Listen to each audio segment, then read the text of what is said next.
मैत्रिणींनो, हिवाळा असो किंवा उन्हाळा पायाला भेगा पडतच असतात. त्यामुळे पायांची काळजी घेणं खूप गरजेचं आहे. पायांची काळजी घेण्यासाठी काही घरगुती उपाय मी तुम्हाला इथे सांगणार आहे. तर व्हिडिओ स्किप न करता प्लीज शेवटपर्यंत पहा. पायाच्या भेगांमधील त्रास कमी होण्यासाठीचा पहिला उपाय आहे हळदीमध्ये कोमट तेल टाकायचे. पॅराशूट तेल असलं तरी सुद्धा चालेल. हे दोन्ही मिश्रण भेगांमध्ये भरायचे. तर असं केल्यामुळे आपला त्रास कमी होतो आणि भेगा सुद्धा पडत नाहीत. आणि दुसरा उपाय आहे लोणी घ्यायचे.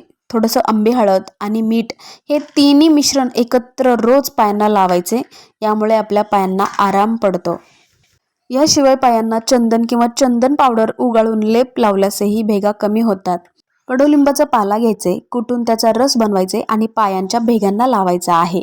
खोबरे तेल कोमट करून आपल्या तळव्यांना मसाज करायचा आहे. ग्लिसरीन, गुलाब पाणी, लिंबाचा रस याचे समप्रमाणात घेऊन तळव्यांना मालिश करायचे आहे. यामुळे पायातील भेगा व जळजळ कमी होण्यास मदत होते.